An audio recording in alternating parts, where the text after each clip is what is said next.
Buenos días, soy Margarita Márquez del equipo de prensa de Top Doctors y hoy vamos a hablar sobre la importancia de la alimentación en pacientes geriátricos con una doctora experta en la materia, la doctora Jimena Uribes, especialista en nutrición y dietética que actualmente ejerce en el Hospital Quirón Salud de Valencia. Buenos días, doctora. Buenos días. Muchísimas gracias por estar hoy con nosotros y ayudarnos a resolver las dudas sobre la alimentación en pacientes geriátricos. En primer lugar, a mí me gustaría preguntarle a ver cómo debe ser la alimentación en los pacientes geriátricos. Bueno, me gustaría ante todo comentar que la dieta y el estado nutricional tienen gran influencia en la prevención y el tratamiento de patologías variadas que afectan a este grupo de población. Hay que tener en cuenta que podemos llegar a una edad avanzada en muy diversas condiciones de salud. Entonces, el grupo no podemos decir que vaya a ser homogéneo, sino que realmente la alimentación se tendrá que adaptar a las condiciones tanto físicas, mentales como de salud de cada persona en particular. Entonces, la alimentación siempre tiene que ser variada y equilibrada y tiene que seguir básicamente las recomendaciones de alimentación saludable que para la población en general son consideradas adecuadas. Pero es verdad que tendremos que tener en cuenta pues, cuáles son las condiciones o fisiológicas o patológicas de cada individuo para poder personalizar mejor la alimentación como factor fundamental en la salud y como ayuda a otro tipo de tratamientos que puedan surgir en estas personas de edad más avanzada. Vale, ¿por qué es importante que sigan una alimentación distinta, no distinta, pero sí personalizada, ¿no? Este tipo de pacientes. Bueno, primero recordemos que la alimentación en cualquier etapa de la vida tiene que ser también una fuente de satisfacción, de placer, tiene que ser el momento del acto alimentario, un momento de compartir, ¿vale? No perdamos que es parte de los ingredientes que nos hacen disfrutar de la vida. Por lo tanto, a pesar de que tengamos que adaptar la alimentación al estado de cada paciente, siempre tiene que ser agradable, tiene que tener una buena presentación y tiene que ser, pues, atractiva, ¿no?, a la vista. Eso es muy importante, porque a veces la alimentación en las personas mayores, al, por ejemplo, realizar cambios en la textura, suele pasarse una alimentación muy monótona en cuanto a variedad de alimentos y en cuanto a colorido, ¿vale? Pero, bueno, hay muchas situaciones fisiológicas que son propias de las personas mayores que hacen que tengamos que adaptarla, por ejemplo, a los problemas de masticación y deglución,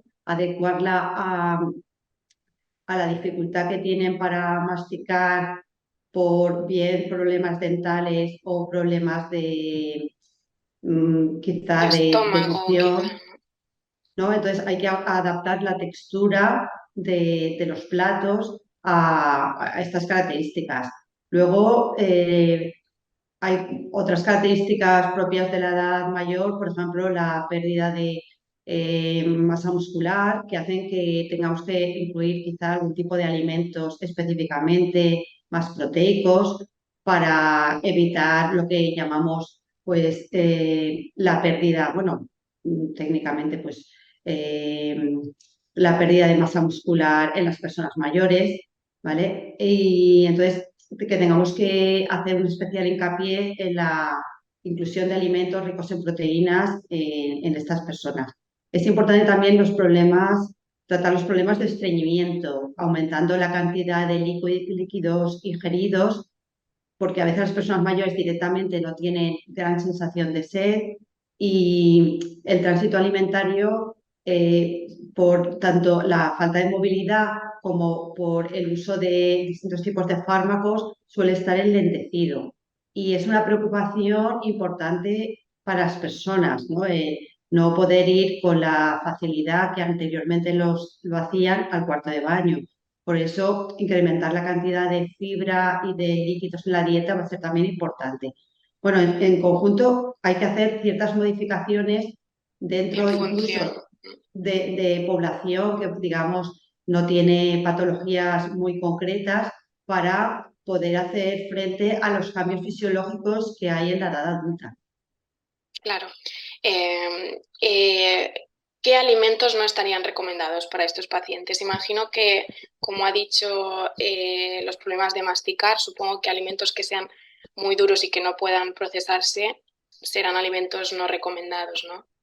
Claro, en general, el tipo de alimentos que no recomendamos para población mm, ¿no? normal, o sea, de otras edades, quiero decir, tampoco son recomendables para ellos.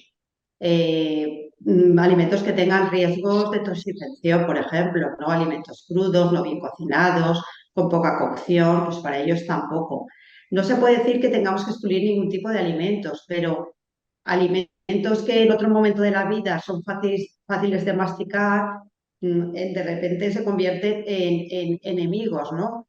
Incluso frutas, verduras que nos parecen que tienen una textura relativamente blanda, para ellos no la tienen. Entonces, hay que, sin llegar siempre a utilizar triturados, hay que buscar modificaciones, como digo, en la forma de preparar los alimentos para que a ellos les resulte sencillo mascar y deglutir, ¿vale? Porque, como ya digo desde el principio, la alimentación tiene que ser placentera y tiene que ser lo más posible similar a la que han llevado el resto de su vida, utilizando formas culinarias y platos tradicionales de su dieta habitual. Entonces, si cambiamos esta concepción, finalmente comen a disgusto, como en sí muchas veces tienen poco apetito por los fármacos que toman, porque se mueven poco y generan, ¿no? menos ganas de comer. Si además el tipo de platos que les ofrecemos no son los habituales a los que Atractivos, estaban sí, acostumbrados, pues se les hace muy poco atractiva la alimentación y al final tienen pocas ganas de comer. de comer lo que les presentamos. Muy bien. Entonces sería cocinar los alimentos de forma atractiva y que sean ricos para los pacientes. Ha mencionado también que la debilidad muscular, ¿no? También tiene que compensarse con alimentos que puedan reforzarla, ¿no? Que puedan reforzar el músculo. ¿Qué deficiencias vitamínicas son comunes en este tipo de pacientes? Claro. Bueno, técnicamente esta falta de o pérdida de masa muscular se llama la sarcopenia. Sarcopenia se da sobre todo porque se realiza menos ejercicio y el ejercicio fomenta la ganancia de masa muscular y porque la ingesta de proteínas suele ser menor. Muchas personas mayores acaban prácticamente sin cenar o cenando quizá unas galletas con un vasito de leche, algo que sea fácil de mascar y que no exija preparación, y también sumado a que normalmente tienen ya poco apetito por la noche. Entonces, eso, como digo, genera esa pérdida de masa muscular. Junto con la pérdida de masa muscular viene con frecuencia asociada una disminución de la masa ósea que les hace más propensos a la fractura, ¿no? A la osteoporosis o osteopenia con fractura en el caso de pues, cualquier caída, ¿no? Cualquier traumatismo. Y a eso se le suma el déficit de vitamina D, si no hacen una exposición suficiente a la luz solar, si no toman alimentos ricos en esta vitamina que encontramos sobre todo en los lácteos enteros o con vitamina D añadida o los pescados azules, por ejemplo.